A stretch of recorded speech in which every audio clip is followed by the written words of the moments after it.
Hello friends, चलिए आज class 12 का बायोलॉजी पढ़ते हैं। चैप्टर नंबर 2 का ऑब्जेक्टिव क्वेश्चन करते हैं।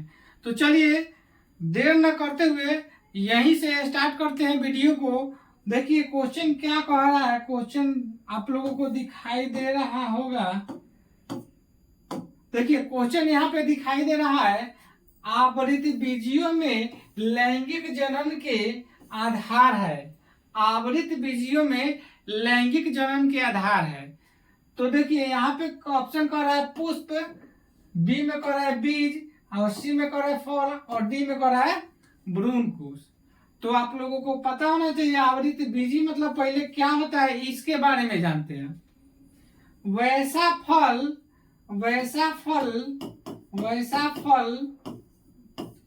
जिसके अंदर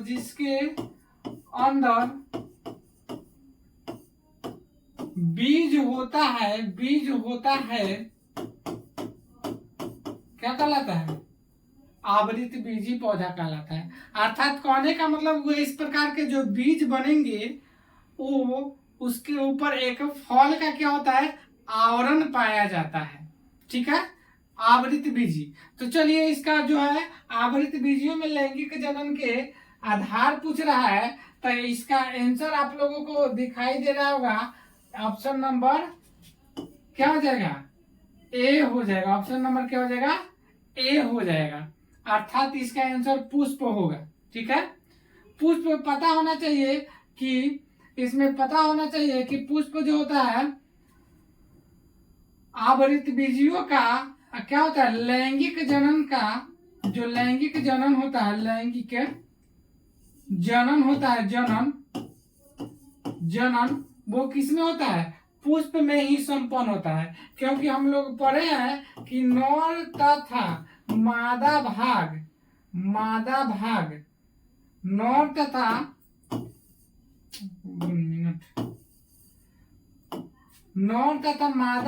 मादा भाग जो होता है किसमें उपस्थित होता है? पुष्प में ही होता है। अर्थात कहने का मतलब हुआ कि हम लोग अभी तक जानते हैं कि जो भी होता है नर भाग चाहे मादा भाग होता है वो पुष्प में ही होता है। तो वही कह रहा है कि आवृत्त बीजियों में लैंगिक जनन के आधार क्या होता है, तो आधार क्या होता है, इसका आंसर जो हो जाएगा पुष्प हो जाएगा। चलिए अगला क्वेश्चन देख लेते हैं। अगला क्वेश्चन क्या है?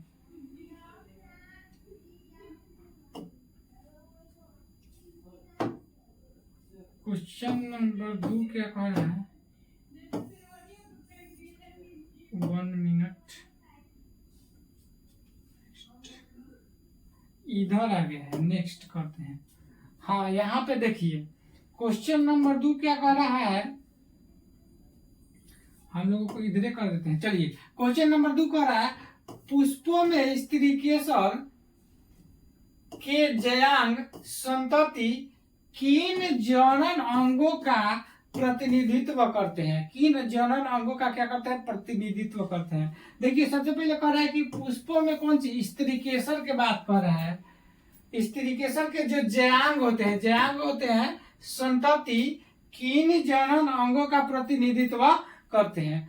आइए ऑप्शन सुनते हैं। ऑप्शन देखिए, नर जनन अंग कह रहा है, मादा जनन अंग कह रहा है, पराग कौन कह रहा है, बीज कह रहा है। तो आप लोगों को पता होना चाहिए। अब थोड़ा सा हम पुष्प के बारे में बताएंगे।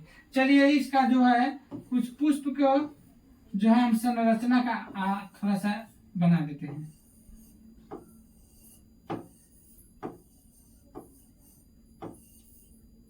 आप लोगों को यहाँ पे दिखाई दे रहा होगा,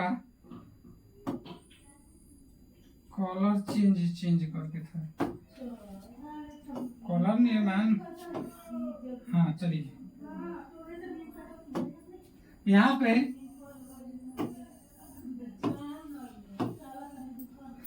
पे आप लोगों को दिखाई दे रहा होगा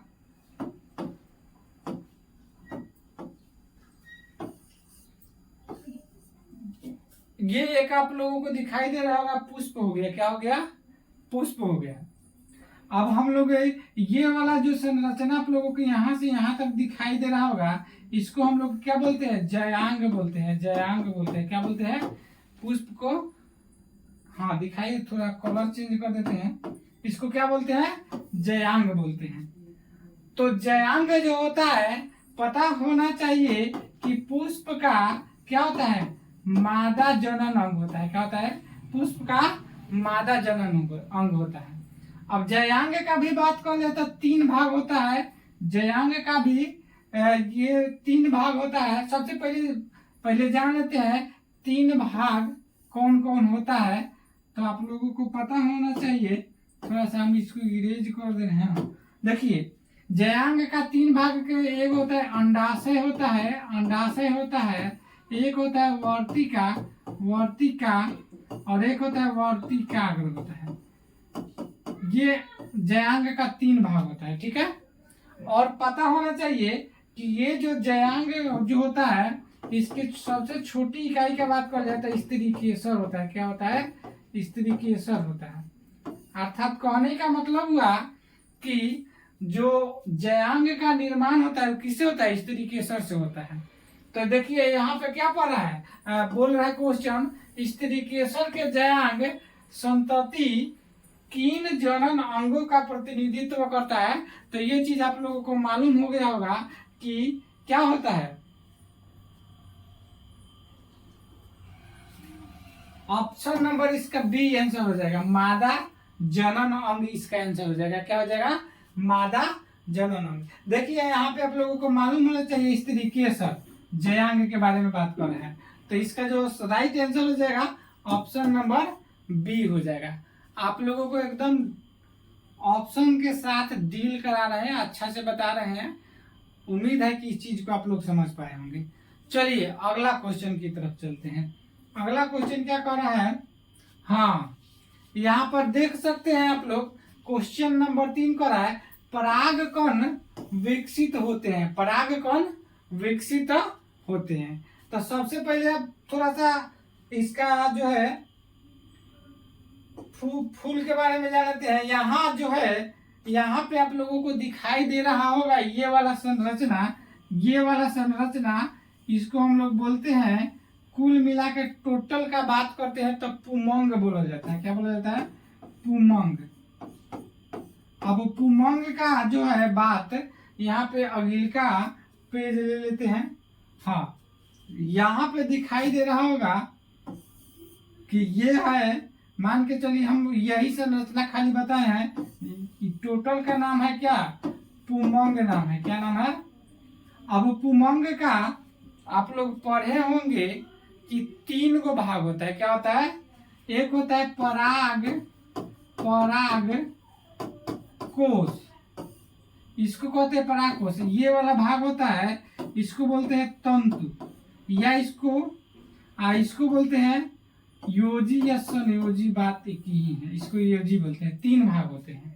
तो आप लोग को मालूम होना चाहिए कि कह रहा है परागकण विकसित होते हैं। क्या कह रहा है, तो इसके अंदर जो होता है, जो संरचना दिखाई दे रहा होगा, पराग कोश के भीतर ये छोटी छोटी संरचना दिखाई दे रहा होगा, इसको हम लोग बोलते हैं कौन सी, पराग कोश बोलते हैं। क्या बोलते हैं, पराग कोश बोलते हैं। तो पराग कोश के अंदर परागकण विकसित होता है, इसी को हम लोग बोल सकते हैं परागकण। परागकण, इसका जो आंसर हो जाएगा ऑप्शन नंबर ए हो जाएगा, लघु बीजाणु धानी में होता है। किसका होता है, लघु बीजाणु धानी, इसका आंसर हो जाएगा। यानी ऑप्शन नंबर क्या हो जाएगा, ए आंसर हो जाएगा। चलिए अगला क्वेश्चन क्या कर रहा है, अगला क्वेश्चन देख लेते हैं। क्वेश्चन नंबर 3 आप लोगों को दिखाई दे रहा होगा। क्वेश्चन नंबर 3 कह रहा है, भ्रूण कोश की उत्पत्ति किससे होती है। यहाँ पे देखिए भ्रूण कोश के बारे में चर्चा हो रहा है। चलिए ऑप्शन सुनते हैं। ऑप्शन कह रहा है पराग नलिका से, लघु बीजाणु से, और कह रहा है गुरु बीजाणु से, और कह रहा है लघु बीजाणु धानी से। आप लोगों को ऑप्शन सामने दिखाई दे रहा होगा। तो इसका जो सही आंसर हो जाएगा क्वेश्चन नंबर 4 का आंसर ऑप्शन नंबर सी हो जाएगा। अर्थात क्या हो जाएगा, गुरु बीजाणु से इसका हो जाएगा। किससे विकसित होते हैं, गुरु बीजाणु से इसका उत्पत्ति होता है। भ्रूण कोश की उत्पत्ति गुरु बीजाणु से होती है। चलिए क्वेश्चन नंबर अगला देखते हैं। क्वेश्चन आप लोगों को दिखाई दे रहा होगा। क्वेश्चन क्या कह रहा है कि परागकण किन पीढ़ी का प्रतिनिधित्व करते हैं। परागकण किन पीढ़ी का प्रतिनिधित्व करते हैं। ऑप्शन सुनिए, मादा युग्मक जनन, नर युग्मक जनन, दोनों का, और कह रहा है इनमें से कोई नहीं। ऑप्शन दिखाई दे रहा है, 4 ठो ऑप्शन है इसका, 4 ठो ऑप्शन है, आप लोगों को स्पष्ट रूप से दिखाई दे रहा होगा। तो इसका देखिए, अभी हम बताए परागकण का बात कर रहा है। किसका बात कर रहा है? परागकण। अभी ये थोड़ा देर पहले बताया है किसके अंदर विकसित होता है परागकण। तब बोले हैं कि यहाँ पिछले का क्वेश्चन में देखिए आप लोग, इसका परागकण, हाँ यहाँ पे देखिए लघु बीजाणुधानी में बताया है। अब यहाँ पे बताया है कि परागकण किसका भाग होता है। तो परागकण भाग होता है पुमंग का ही एक एथी होता है। तो पुमंग हम बताएं पुष्प का कौन भाग होता है? नर भाग होता है। अर्थात इसका सही जो आंसर हो जाएगा ऑप्शन नंबर बी हो जाएगा, नर युग्मक का जनन हो जाएगा। क्या हो जाएगा? नर युग्मक जनन इसका सही आंसर हो जाएगा। चलिए क्वेश्चन नंबर अगला देखते हैं। हाँ, क्वेश्चन यहाँ पे आप लोगों को दिखाई दे रहा होगा कि जनन छिद्र परागकण के किस भित्ति में पाया जाता है। जनन छिद्र परागकण के किस भाग में पाया जाता है। अब देखिए, इसका आंसर सुनने से पहले थोड़ा सा हम इसका चित्र बना के आप लोगों को डीपली में समझाते हैं। चलिए, यहाँ पे आप लोगों को दिखाई दे रहा होगा, यहाँ पे आप लोगों को दिखाई दे रहा होगा, यहाँ पे आप लोगों को दिखाई दे रहा होगा। अब चलिए इसको अच्छा से हम थोड़ा और बना देते हैं। यहाँ पे आप लोगों को दिखाई दे रहा होगा,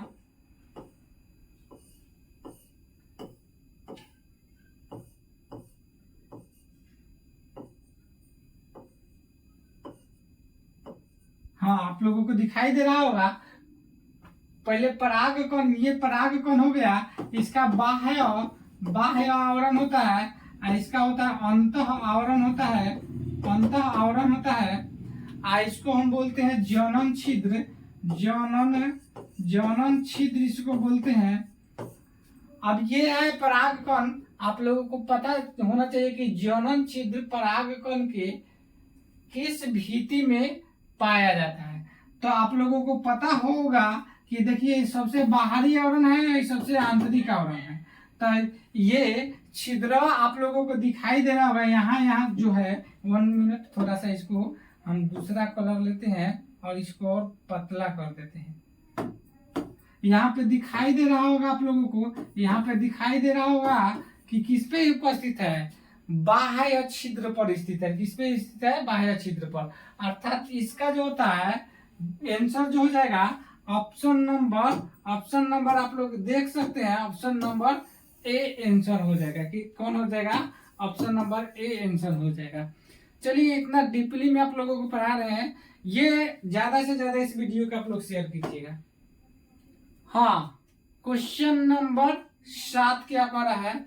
7 में देखते हैं, कह रहा है परागकण की बाह्य भित्ति किसकी बनी होती है। परागकण की बाह्य भित्ति किसकी बनी होती है? कह रहा है सेल्यूलोज की, पेक्टोज की, प्रोटीन की, स्पोरोपोलेनिन की बता रहा है। तो आप लोगों को पता होना चाहिए, ये अभी थोड़ा देर पहले बताए हैं,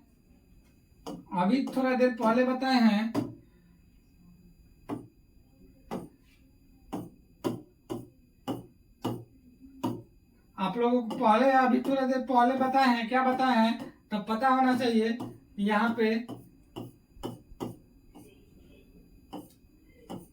पे दिखाई दे रहा होगा आप लोगों को, ऐसे चित्र बताए हैं। तो ये बाह्य छिद्र, सबसे बाहरी छिद्र हो गया, बाह्य आवरण बोलते हैं इसको बोलते हैं आंतरिक आवरण या अंतः आवरण बोल सकते हैं। बातें कहीं होता है। तो आप लोगों को दिखाई दे रहा होगा, ये जो बाहरी आवरण होता है किसका होना होता है? स्पोरोपोलेनिन का बना होता है। किसका बना होता है? बाहरी आवरण किसका बना होता है? स्पोरोपोलेनिन का। अर्थात इसका जो सही आंसर हो जाएगा, ऑप्शन नंबर डी हो जाएगा। क्या हो जाएगा? ऑप्शन नंबर डी इसका सही आंसर हो जाएगा। उम्मीद है कि आप लोगों को समझ में आ रहा होगा। चलिए अगले क्वेश्चन की तरफ चलते हैं। अगला क्वेश्चन क्या कह रहा है? परागकण में अवनमन के समय कितनी कोशिकाएं हो सकती है? परागकण में अवनमन के समय कितनी कोशिकाएं हो सकती है?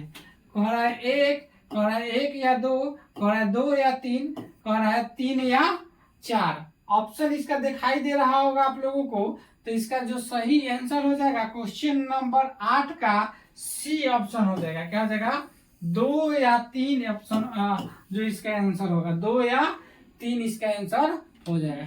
चलिए अगले क्वेश्चन की तरफ चलते हैं। क्वेश्चन नंबर 9 दिखाई दे रहा होगा आप लोगों को। स्त्रीकेशन में कितने अंग होते हैं? स्त्रीकेशन में कितने अंग होते हैं? तो आप लोगों को थोड़ा देर पहले पता होना चाहिए कि पुष्प के संरचना हम क्वेश्चन बताए हैं। तो ये आप लोगों को पहले चित्र बना देते हैं, कलर चेंज कर करके बता देते हैं आप लोगों को। हरा हरा हरा,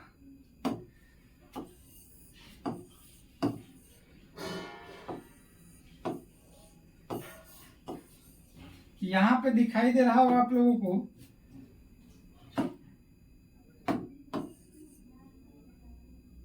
वन मिनट,